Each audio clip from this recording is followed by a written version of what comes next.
Halo para pecinta dunia fauna, kembali lagi di channel Alam Liar.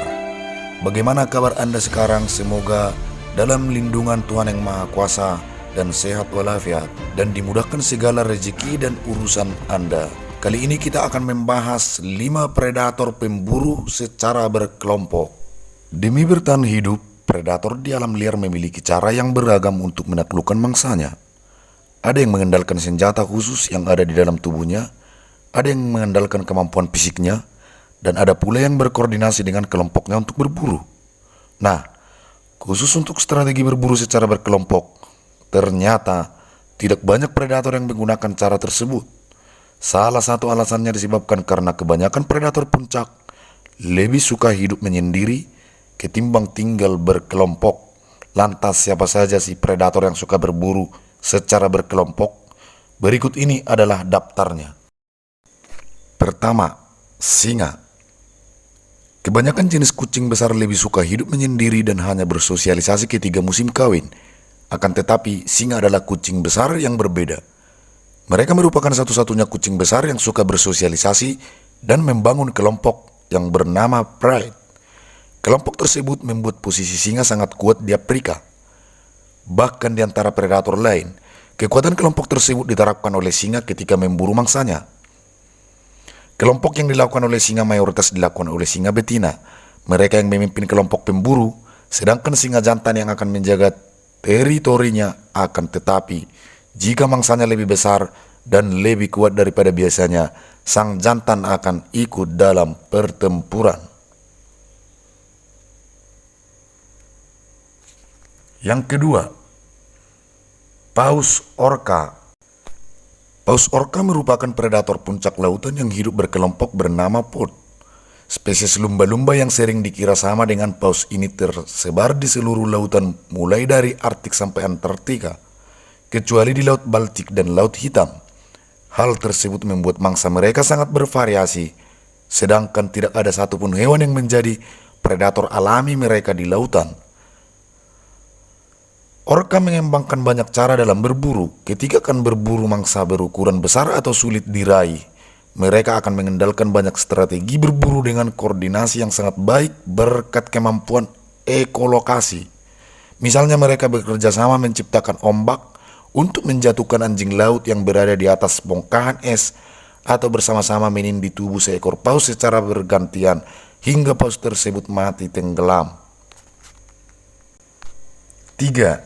Hyena tutul. Hyena tutul merupakan satu dari sedikit predator di Afrika yang dapat bersaing dengan singa dalam puncak rantai makanan.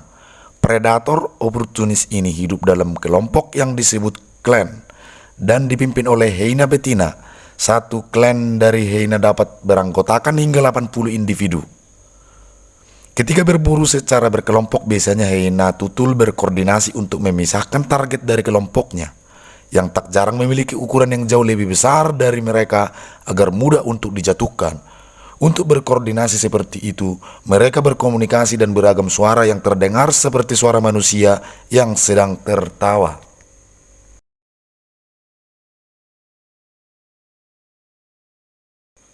Dan pada posisi keempat adalah serigala abu-abu. Keluarga anjing yang satu ini tentu sudah tidak asing bagi kita semua. Terkenal karena suara longlongannya untuk berkomunikasi, serigala abu-abu menjadi salah satu predator puncak di habitatnya lewat cara hidup berkelompok yang sangat terstruktur secara baik.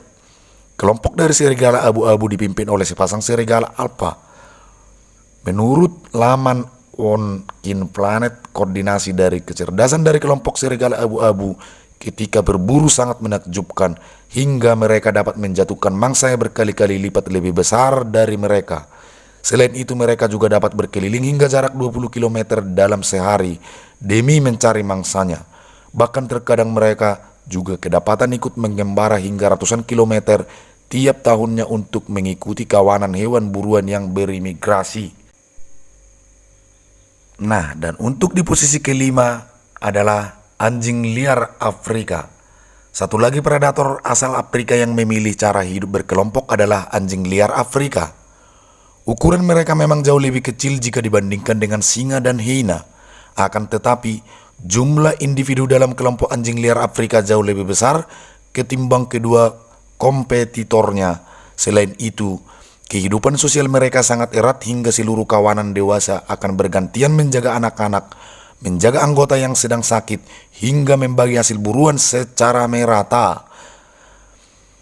Kemampuan berburu kelompok dari anjing liar Afrika sangat hebat berkat kemampuan koordinasi yang baik. Kelompok berburu biasanya terdiri dari 6 hingga puluhan ekor.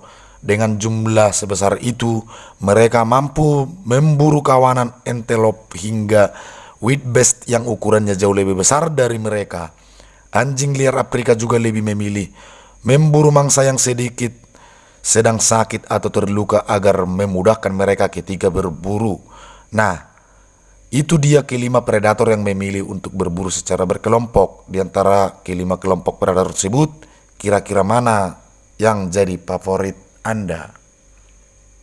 Terima kasih.